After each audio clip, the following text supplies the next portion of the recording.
پورے مہینے میں 35,000 کماتا ہے. اس کے علاوہ بھی اس کا سیٹ اس کو کافی کچھ دیتا رہتا ہے. سمجھ لیں کچھ نہ کچھ کر کرا کے بھی 50,000 تو ہو ہی جاتا ہے. میری ماں تو یوں خوش تھی جیسے پتہ نہیں 50 لاکھ کماتا ہو.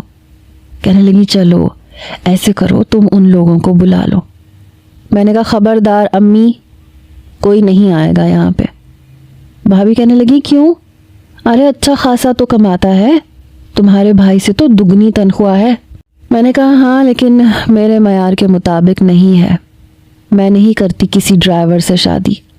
آپ کو پتہ میری دوست کا جو ڈرائیور آیا تھا مجھے میڈم جی کہہ رہا تھا، اور اسی کے جیسے کسی کے ساتھ میں شادی کر لوں سوال ہی پیدا نہیں ہوتا. میری ماں کے ماتھے پہ بل پڑے. کہنے لگی تو کیا آسمان سے کوئی فرشتہ اترے گا؟ میں نے کہا نہیں، یہی زمین پہ رہنے والوں میں سے کسی سے کروں گی، لیکن کسی 3rd کلاس ڈرائیور سے نہیں. میری ماں کہنے لگی ہو کیا چیز تم، کس چیز کا غرور ہے تمہیں؟ میں نے کہا مجھے کسی بھی غریب گھرانے میں نہیں جانا. 25,000 30,000 50,000 مائی فٹ، میں اپنی زندگی کا فیصلہ خود کروں گی. میرے بارے میں کسی کو بھی سوچنے کی ضرورت نہیں ہے. میں نے یہ کہا اور آرام سے ناخن پالش ناخنوں پہ لگانے لگی. میری ماں کہنے لگی یہ تمہارا دماغ 7ویں آسمان پہ اڑا ہے نا، چند سالوں کی کہانی ہے یہ، پھر روتی پھرو گی تم، لیکن کوئی اچھا رشتہ نہیں آئے گا. میری بھابھی کہنے لگی رہنے بھی دیں، اتنا دماغ خراب ہے اس لڑکی کا، پتہ نہیں کیا کیا دماغ میں خرافات بھر رکھی ہیں. ارے ہم نے بھی تو گزارا کیا شوہر کی کم تنخواہ میں. میں نے کہا آپ لوگوں نے یہی زندگی سوچی تھی، آپ کو مل گئی. میں بہت اچھا اور بہت اونچا سوچتی ہوں، مجھے وہ سب ملے گا اور دیکھ لیجئے گا کہ کیسے ملتا ہے. میں یونیورسٹی گئی تو ہمیرا بڑی پریشان تھی. کہنے لگی پیپرز آنے والے ہیں، میرے کافی سارے اسائنمنٹس ہیں جو انکمپلیٹ ہیں. میں نے کہا تو تم کیوں فکر کرتی ہو، میں کر دوں گی. کہنے لگی لیکن اگر سر نے کچھ بھی پوچھ لیا تو مجھے کچھ بتانا بھی تو آئے. پھر کہنے لگی ایسے کرو تم اپنی امی سے پرمیشن لے لو، جب تک پیپرز ہیں تم میرے گھر پہ رہ لو، ہم لوگ مل کے تیاری کر لیں گے. میں تو اس کی بات سن کے کھل کے گلاب ہوئی. میں نے امی سے اجازت کیا لینی تھی، رو دھو کے منت کر کے میں نے اپنی امی کو راضی کر لیا. ابا کو بھی منا لیا کہ ابا بہت شریف لڑکی ہے، بہت اچھے لوگ ہیں اور میں وہاں پہ اچھی تیاری کر لوں گی. بہرحال ہمیرا خود مجھے لینے آئی تھی. میں ساتھ میں اس کے اسائنمنٹ بناتی بھی تھی، اسے سمجھاتی بھی تھی. ہم اکٹھے یونیورسٹی بھی چلے جاتے تھے. ایک حسین خواب جیسی زندگی تھی. اس کے کپڑوں میں میں بہت خوبصورت لگتی تھی. 2 دن سے میں نے نوٹ کیا کہ وہ رات کو 12 بجے کے بعد کسی سے فون پہ باتیں کرتی ہے. میں اس وقت اس کا اسائنمنٹ تیار کر رہی ہوتی تھی یا اس کے کسی پروجیکٹ پہ کام کر رہی ہوتی تھی. جو اسے سمجھ نہیں آتا تھا تو تھوڑا بہت سمجھا دیتی تھی. میں نے نوٹ کیا جس سے وہ بات کرتی ہے وہ بھی کوئی امیر ترین قسم کا شخص ہے. میری ہمیرا سے اتنی بے تکلفی تو ہو چکی تھی کہ میں اس سے پوچھ لیتی کہ کس سے بات کر رہی ہو، لیکن وہ بڑے دھیرے دھیرے بات کرتی تھی، ساتھ میں مسکراتی تھی، ہنستی تھی. پھر اس نے فون بند کر دیا. میں نے کہا اب کس سے بات کر رہی تھی؟ کہنے لگی تمہیں بتاؤں گی تو تمہیں یقین نہیں آئے گا. میں نے کہا بتاؤ تو صحیح. کہنے لگی ارمان خان سے بات کر رہی تھی. میری تو حیرت سے آنکھیں پھٹی. میں نے کہا وہ ارمان خان جو ٹی وی ڈراموں میں آتا ہے؟ مسکرا کے کہنے لگی اور کیا وہی تو. میں نے کہا وہ، مجھے یقین نہیں آ رہا تھا. میں نے اس کا اسائنمنٹ وہیں چھوڑا اور اس کے پاس آ کے بیٹھ گئی. میں نے کہا ہمیرا کی بچی، بتایا کیوں نہیں، تمہارا رشتہ دار ہے کیا؟ کہنے لگی نہیں، مجھے بہت اچھا لگتا ہے، میں پسند کرتی ہوں اسے. یہ سمجھ لو کہ مرتی ہوں اس پہ، عشق کرتی ہوں اس سے. میں نے کہا اس سے تو پتہ نہیں کتنی لڑکیاں عشق کرتی ہوں گی، مرتی ہوں گی، لیکن تم کیوں اس سے فون پہ بات کر رہی ہو؟ کہنے لگی یہ تو ہے. میں نے کہا بتاؤ نا تمہاری اس سے دوستی کیسے ہوئی؟ کہنے لگی میرے والد بہت بڑے بزنس مین ہیں انہی کے ایک پروڈکٹ پہ ارمان نے ماڈلنگ کرنی تھی، اور جب مجھے پتہ چلا تو میں اس کی شوٹنگ دیکھنے چلی گئی۔ تو میرے والد کے کہنے پہ اس نے میرے ساتھ 1-2 سیلفیاں بھی بنوائیں، مجھ سے بات بھی کی۔ میں نے نمبر مانگا تو اس نے دے دیا۔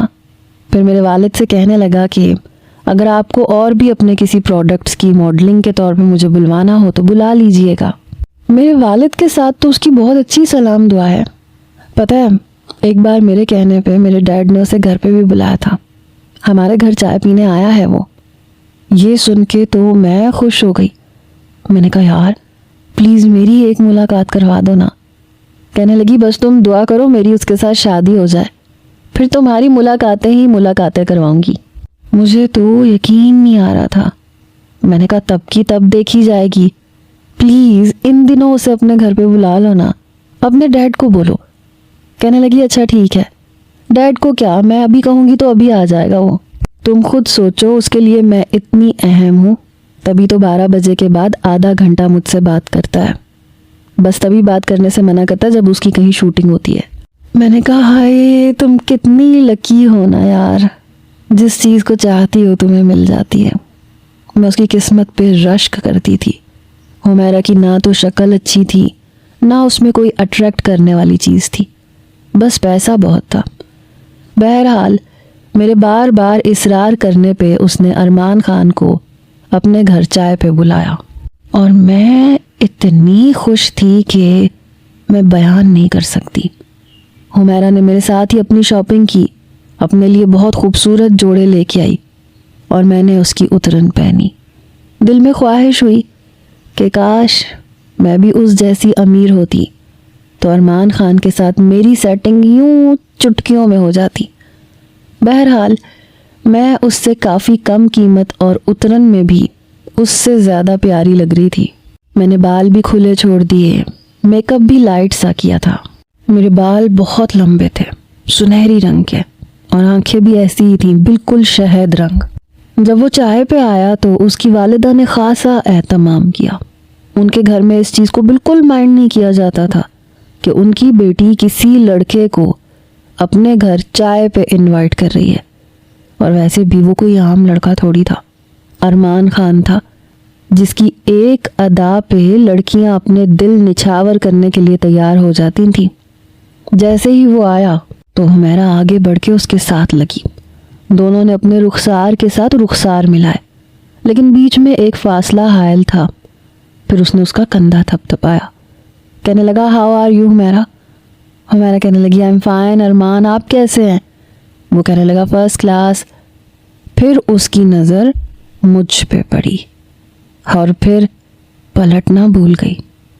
2 منٹ تک وہ صرف مجھے دیکھتا رہا۔ حمیرہ نے جب اس کی نظروں کو میری جانب مبذول دیکھا تو کہنے لگی شی از مائی فرینڈ رمیشہ۔ اس نے اپنا ہاتھ میری جانب بڑھایا۔ میں تو یوں خوش تھی کہ بتا ہی نہیں سکتی۔ میں نے جلدی سے اس کے ساتھ ہاتھ ملایا۔ میں نے کہا میں آپ کی بہت بڑی فین ہوں۔ کہنے لگا وہ تو آدھے پاکستان کی لڑکیاں ہیں، بلکہ اب تو انڈیا کی بھی شامل ہو چکی ہیں، کوئی نئی بات کریں۔ بہرحال زیادہ تر وہ حمیرہ سے ہی بات کر رہا تھا، لیکن گاہے بگاہے مجھے دیکھ رہا تھا۔ میں بیچ میں بس کم ہی باتیں کر رہی تھی۔ بامشکل وہ بس 1 ہی گھنٹہ بیٹھا تھا، پھر کہنے لگا اوکے حمیرہ میں چلتا ہوں، یقین مانو اپنی شوٹنگ چھوڑ کے آیا ہوں کیونکہ تم نے بلایا تھا۔ میں سوچ رہی تھی یہ لڑکی کیوں اتنی خوش نصیب ہے کہ ارمان جیسا ہیرو اپنی شوٹنگ کو پوسٹ پون کر کے یہاں اس سے ملنے آ رہا تھا۔ یقیناً پیسے کا لالچ ہوگا۔ جانے سے پہلے اس نے مجھ سے بھی کہا کہ بہت خوبصورت ہو آپ، سو بیوٹیفل۔ اس کے منہ سے اپنی تعریف سن کے مجھے لگ رہا تھا پتہ نہیں مجھے کیا چیز مل گئی۔ ویسے بھی اب صرف 2 ہی پیپر بچے تھے، اور مجھے واپس اپنے اسی کباڑ خانے جیسے گھر میں جانا تھا، جہاں میرا جانے کا بالکل بھی دل نہیں تھا۔ جس دن آخری پیپر تھا اس رات مجھے نیند ہی نہیں آئی۔ حمیرہ سو رہی تھی۔ میں نے چھپکے سے اس کا موبائل پکڑا۔ اس کے موبائل کا کوڈ کافی بار میں دیکھ چکی تھی، اس لیے کوڈ ملا کے اس کا موبائل کھولا۔ اس کے موبائل میں سے میں نے ارمان کا نمبر نوٹ کر لیا اور اپنے موبائل میں سیو کر لیا۔ پھر اس کا موبائل ویسے ہی رکھ دیا جیسے پڑا تھا، کیونکہ اب مجھے اپنی قسمت کو آزمانا تھا۔ لیکن میں نہیں جانتی تھی کہ پہلی بار جب میں نے ارمان خان کو کال کی تو اس نے میرا فون اٹھایا ہی نہیں۔ مجھے بہت افسوس ہوا۔ پھر میں نے اسے میسج کیا کہ پلیز مجھ سے کچھ دیر بات کر لیں۔ 2 دن تو اس کا رپلائی ہی نہیں آیا۔ میں اسے بار بار میسج کرتی رہی۔ ایک بار تنگ آ کے اس نے کہا کہ آپ کیوں مجھے پریشان کر رہی ہیں؟ میں نے کہا میں آپ کی بہت بڑی فین ہوں۔ کہنے لگا کیا کر سکتی ہیں میری خاطر؟ میں نے کہا آپ جو کہیں گے، پلیز کچھ دیر مجھ سے بات کر لیں۔ کہنے لگا اگر کچھ دیر بات کر لوں تو کیا میری جان چھوڑ دیں گی؟ میں ہنسنے لگی۔ میں نے کہا نہیں، رمیشہ جس سے محبت کر لے اسے چھوڑتی نہیں ہے، اور آپ تو میرا عشق ہے۔ میری بات سن کے اس نے مجھے کال کی۔ کہنے لگا یہ لڑکی مسئلہ کیا ہے تمہارے ساتھ؟ میں نے کہا مریض عشق ہوں، دوا صرف آپ کے پاس ہے۔ کہنے لگا دیکھو ایسے جملے سننے کا میں عادی ہوں، اس لیے تمہاری یہ باتیں مجھ پہ اثر نہیں کریں گی۔ بہت سی لڑکیاں مرتی ہیں مجھ پہ۔ یہ کہہ کے شاید وہ فون رکھ دیتا۔ میں نے کہا حمیرہ میں ایسی کیا بات ہے جو آپ اس کے گھر تک پہنچ جاتے ہیں؟ میں اس حمیرہ سے کئی گنا زیادہ حسین ہوں۔ کہنے لگا کون ہو تم؟ میں نے کہا تو ہے آپ کی دیوانی ہوں۔ کہنے لگا حمیرہ کو کیسے جانتی ہو؟ میں نے کہا بس جانتی ہوں۔ آپ مجھے یہ بتائیں کہ اس لڑکی میں کوئی خوبی ہے؟ وہ تو آپ جیسی حسین بھی نہیں ہے۔ کہنے لگا جہاں تک میرا اندازہ ہے تم وہ لڑکی ہو جو مجھے حمیرہ کے گھر پہ ملی تھی۔ میں نے کہا شکر ہے کہ میں آپ کو یاد ہوں۔ کہنے لگا او اچھا، پھر تو تم خوبصورت نہیں بلکہ حسین لڑکی ہو۔ میں نے کہا تو پھر اس حسین لڑکی سے کچھ دیر بات کر لیا کریں۔ کہنے لگا باتوں سے کیا ہوگا، تمہیں میرے ساتھ بات کرنے سے کیا ملے گا؟ میں نے کہا سکون ملے گا، اطمینان ملے گا۔ کہنے لگا صرف باتوں سے؟ میں نے کہا ہم جیسی لڑکیاں صرف باتوں سے دل بہلا سکتی ہیں۔ خوش قسمت تو حمیرہ جیسی لڑکیاں ہوتی ہیں جن کے پاس بے تحاشا پیسہ ہوتا ہے، جو پسند آ جائے ان کی دسترس میں آ جاتا ہے۔ مجھ جیسی معمولی لڑکیاں اس حسین چہرے کا کیا کریں؟ بنا دولت کے میرا حسین چہرہ میرے کسی کام کا نہیں ہے۔ کہنے لگا تمہیں اپنے آپ کا پتہ ہی نہیں ہے، ماڈلنگ میں ٹرائی کیوں نہیں کرتی؟ میں نے کہا میرا باپ میرا گلا دبا دے گا، غیرت کے نام پہ میرا بھائی میرا گلا کاٹ دے گا۔ کہنے لگا وہی ٹپیکل سوچ۔ میں نے کہا ہمارے ہاں یہی سوچ ہے۔ کہنے لگا تم اپنی سوچ بتاؤ۔ میں نے کہا میں تو ہواؤں سے باتیں کرنا چاہتی ہوں، میں بہت دور تک جانا چاہتی ہوں، لیکن کوئی ہاتھ پکڑنے والا ہو تو بات بنے۔ بہرحال میری ارمان سے اب روز بات ہونے لگی۔ ایک بار میں نے جان بوجھ کے اسے چند دن فون ہی نہیں کیا تو اس کا مجھے فون آنے لگا۔ کہنے لگا تم نے فون کیوں نہیں کیا؟ میں نے کہا آپ نے مجھے مس کیا تھا۔ کہنے لگا بہت زیادہ، تم سے بات کیے بغیر نیند ہی نہیں آتی۔ میں نے کہا کیا آپ کی نظر میں حمیرہ سے زیادہ اہمیت رکھتی ہوں؟ کہنے لگا حمیرہ کیا چیز ہے، کچھ بھی تو نہیں، وہ تو اس کا باپ مجھے ذرا سی ایڈورٹائزنگ کرنے کا اچھا خاصا پیسہ دے دیتا ہے۔ جو بات تم میں ہے وہ حمیرہ میں کہاں ہے؟ میں تو اتنی خوش تھی کہ بیان سے باہر تھا۔ پھر کہنے لگا ہم مل سکتے ہیں؟ میں نے کہا کیوں نہیں، آپ بتائیں کہاں ملوں؟ کہنے لگا ہوٹل کے کمرے میں۔ یہ سن کے میرا دل دھڑکا تھا۔ میں نے کوئی جواب نہیں دیا۔ کچھ دیر میری خاموشی کو دیکھ کے کہنے لگا ایسا لگتا ہے تمہیں؟ بس اتنا اعتبار تھا؟ یہ دیوانہ پن ہے تمہارا میرے لیے؟ میں نے کہا دیکھیں میں ایک شریف لڑکی ہوں۔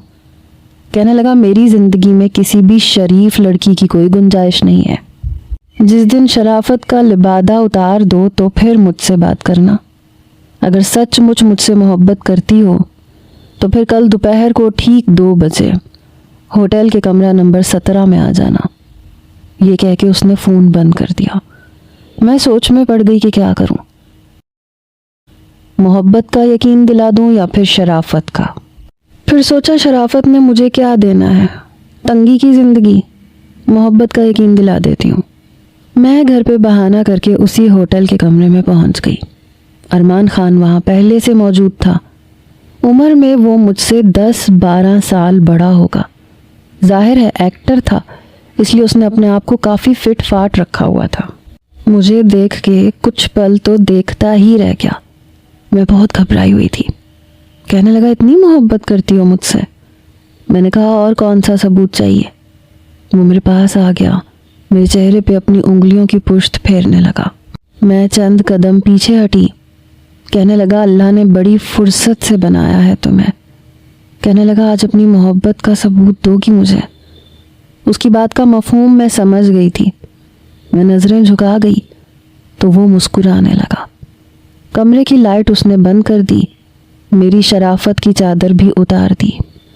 نائٹ بلب کی روشنی میں وہ مجھے اپنے قریب دیکھ کے پاگل سا ہو گیا تھا. میں نے کہا مجھے چھوڑ تو نہیں دیں گے؟ میں اپنا سب کچھ آپ کو دے رہی ہوں. اگر آپ نے مجھے چھوڑ دیا میں مر جاؤں گی. میری آنکھوں میں آنسو تھے جسے اس نے اپنے لبوں سے صاف کیا تھا. کہنے لگا تم چھوڑنے والی چیز ہی نہیں ہو. میں اپنی خواہشات کے حصول کی خاطر اپنی عزت کا سودا کر چکی تھی.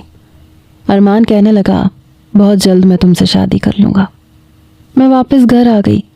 مجھے ارمان نے اپنے گلے میں پہنی ہوئی سونے کی چین تحفے میں دی تھی جو میں نے چھپا کے رکھ دی.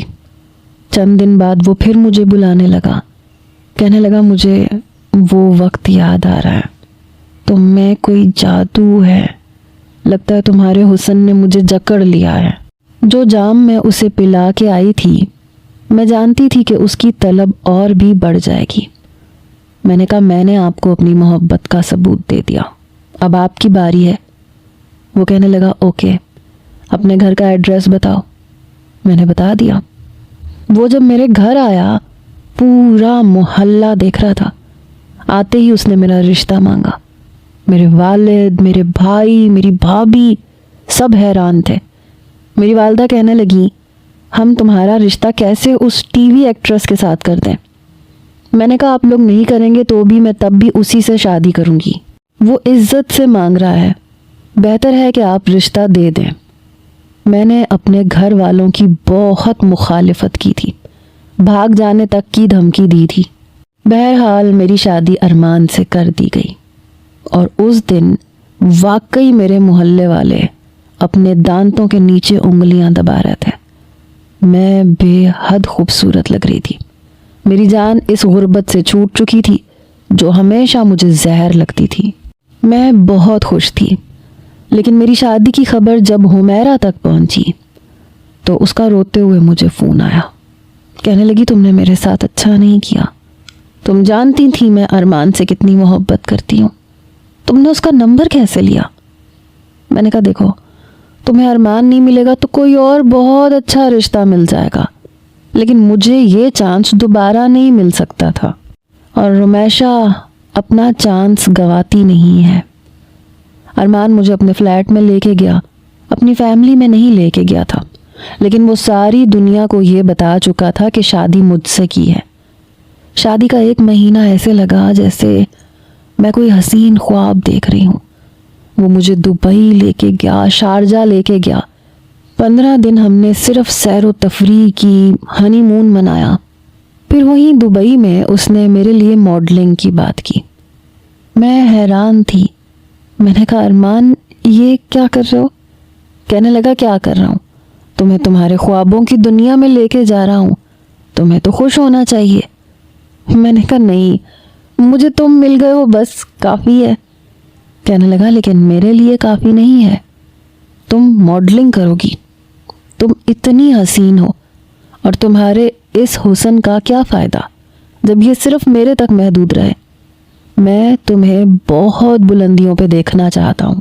یہ کہتے ہوئے وہ مجھے اپنے بے حد قریب کر چکا تھا. پھر کہنے لگا کل تمہارا اسکرین ٹیسٹ ہے تو پلیز ٹھیک سے دینا. بہرحال میں بہت نروس تھی. میں نے پہلے ایسا کام کبھی نہیں کیا تھا. میرا اسکرین ٹیسٹ پرفیکٹ رہا. ارمان بہت خوش تھا.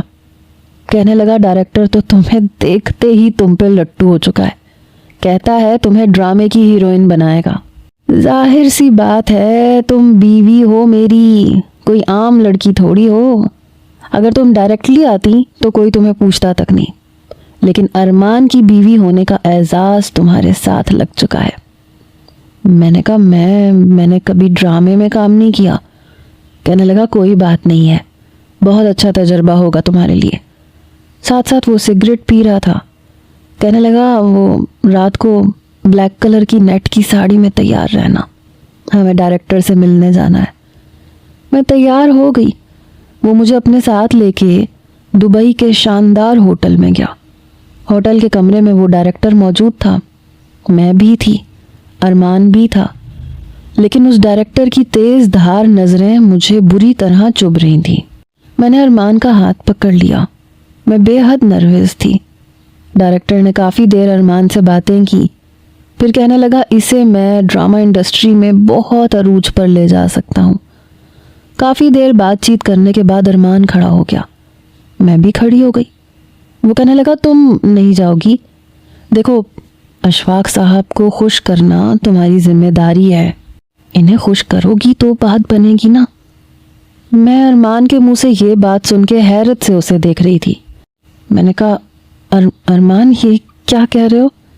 کہنے لگا وہی جو تم سن رہی ہو۔ دیکھو میں زندگی کے 15 سال میں انڈسٹری میں بہت کامیاب ہو چکا ہوں، اب میرے زوال کے دن شروع ہونے والے ہیں، لیکن تمہارے عروج کے دن ہیں۔ تم مجھ سے محبت کرتی ہو تو اب اپنی محبت کا ثبوت تو دینا ہے نا، میرا ساتھ تو دینا پڑے گا۔ دیکھو نخرے مت دکھانا، یہ ڈائریکٹر نخرے برداشت نہیں کرتے۔ میرے کان میں دھیرے دھیرے وہ کوئی زہر انڈیل رہا تھا۔ وہ رات میرے لیے بہت اذیت ناک تھی۔ اس ڈائریکٹر نے میرے ساتھ غیر انسانی سلوک کیا تھا۔ صبح جب میں ارمان کے کمرے میں پہنچی تو بالکل بے جان وجود کی طرح سے ڈھہ گئی۔ میں رونے لگی۔ وہ میرے پاس بیٹھ گیا، کہنے لگا کیا رونا دھونا مچا رکھا ہے تم نے، کون سا پہلی بار ہوا ہے؟ میں نے بڑی تیکھی نظروں سے اسے دیکھا۔ وہ کہنے لگا میرے ساتھ بھی تو سوئی تھی نا بنا کسی رشتے کے۔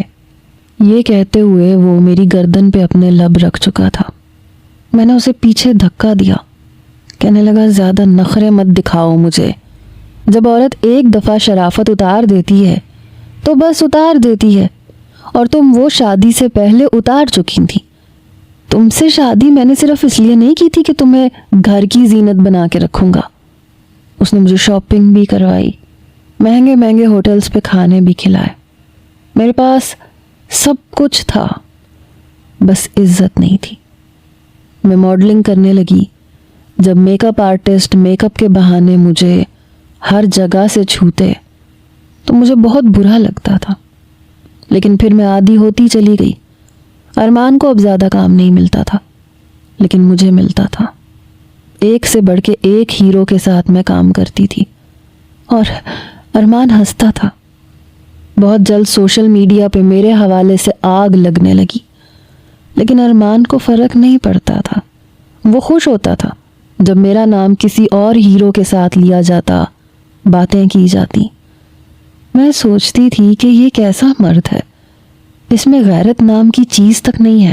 مجھے کس ہیرو کے ساتھ کام کرنا ہے، کس ڈرامے میں آنا ہے، کہاں ماڈلنگ کرنی ہے، کیا پہننا ہے، سب کچھ ارمان جانتا تھا۔ وقت یوں ہی گزرنے لگا۔ میں پریگننٹ ہوئی تو ارمان نے کہا کہ یہ کیا مصیبت بن گئی۔ میں نے کہا کیا مطلب، مجھے بچہ چاہیے۔ وہ کہنے لگا مجھے نہیں چاہیے۔ اس نے میرا ابورشن کروا دیا۔ میری شادی کو 5 سال گزرے تو مجھ پہ ایک اور قیامت ٹوٹی۔ مجھے پتہ چلا کہ ارمان پہلے سے شادی شدہ تھا، اس کی ایک خاندانی بیوی ہے، اس کے بچے ہیں، لیکن اس نے کسی کو یہ نہیں بتایا تھا۔ میں نے کہا تم نے اپنی پہلی شادی کا ذکر نہ مجھ سے کیا، نہ تم نے میڈیا میں بتایا۔ کہنے لگا وہ میری عزت ہے، وہ میری خاندانی بیوی ہے، میں اسے دنیا کے سامنے کیوں دکھاتا پھروں؟ اور پھر میں نہیں چاہتا کہ میرے بچے ایکٹر بنے، میں انہیں اچھی تعلیم دلواؤں گا، میں ایک بہت بڑے مقام پہ انہیں دیکھنا چاہتا ہوں۔ پیسے میں کماتی تھی، خرچ وہ اپنے بیوی بچوں پہ کرتا تھا، کیونکہ وہ اس کی خاندانی بیوی تھی، اس کی عزت تھی، اس کی غیرت تھی، اور میں اس کے لیے صرف کمانے والی مشین تھی۔ کبھی کبھی میں تنگ آ جاتی تھی۔ میں نے کہا کہ مجھے نہیں کرنا یہ، میں تھک چکی ہوں۔ کہنے لگا تھکنا نہیں ہے، ابھی 10 سال تمہیں تھکنا نہیں ہے رمیشا، محبت کا ثبوت دیتی چلی جاؤ۔ ایک بار میں نے حمیرہ کو دیکھا، وہ شاپنگ مال میں شاپنگ کر رہی تھی، اس کا شوہر بھی اس کے ساتھ تھا۔ زیادہ خوبصورت نہیں تھا، وہ بھی پہلے سے زیادہ موٹی ہو گئی تھی، 2 بچے تھے۔ مجھے دیکھ کے اس نے اپنا رخ بدل لیا، لیکن آج میں اس پہ رشک کر رہی تھی۔ وہ مجھ سے کئی گنا زیادہ اچھی زندگی جی رہی تھی۔ کبھی کبھی مجھے اپنی باتیں یاد آتی ہیں تو لگتا تھا کہ میں بہت بے وقوف تھی، کاش میں اپنے ہی جیسے کسی شخص کی بیوی ہوتی، سادہ کھا لیتی لیکن پورا تو پہنتی۔ انسان کو ہمیشہ اپنی قیمتی چیز کھو جانے کے بعد احساس ہوتا ہے۔ میں نے عزت کو کھو کے اچھا نہیں کیا تھا، میں پچھتا رہی تھی۔ مجھے اپنی بھابھی خوش نصیب لگتی تھی کیونکہ وہ عزت سے میرے بھائی کے گھر بیٹھی تھی۔ اپنی اماں کی باتیں یاد آتی تھیں تو بہت روتی تھی۔ وہ ٹھیک کہتی تھیں کہ اپنے جیسوں میں جانا چاہیے۔ آسمان کی خواہش کرنے سے وہ جس طرح سے ہمیں ملتا ہے، نہ ہم زمین کے رہتے ہیں نہ آسمان کے۔ زمین کے باسی زمین پہ ہی چلیں تو اچھے لگتے ہیں۔ ٹی وی پہ نظر آنے والے مسکراتے، ہنستے، شرارتیں کرتے چہرے اپنے پیچھے کون کون سی داستانیں لیے ہوئے ہیں، یہ دیکھنے والا شاید نہیں جان سکتا۔ پچھلے 8 سال سے میں کام کر رہی ہوں، اب کوئی مجھے کام نہیں دیتا، اور ارمان کا بس نہیں چلتا کہ میرے ساتھ کیا نہ کر گزرے۔ مجھ سے لڑتا ہے، جھگڑتا ہے، کہتا ہے کہ تمہیں جو ڈائریکٹر کہے وہ پہنا کرو، جیسے وہ کہے ویسے نظر آیا کرو۔ پھر اس نے میڈیا میں میری اور اپنی بے باک اور فاحش قسم کی ویڈیوز ڈالنی شروع کر دی تاکہ لوگوں کی توجہ کا مرکز میں پھر سے بن جاؤں۔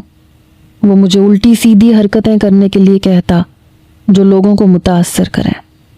اگر آج کوئی مجھ سے یہ پوچھے کہ میں کس چیز کو اہمیت دوں گی تو میں ہر لڑکی سے یہی کہوں گی کہ میرے جیسے خواب نہ دیکھے، جن کی تعبیر بہت بھیانک ہے۔ عزت سے اپنے ماں باپ کے گھر میں رہیں اور وہ جو فیصلہ کریں انہیں مان لیں، کیونکہ ماں باپ اپنے بچوں کے لیے سب سے زیادہ مخلص ہوتے ہیں۔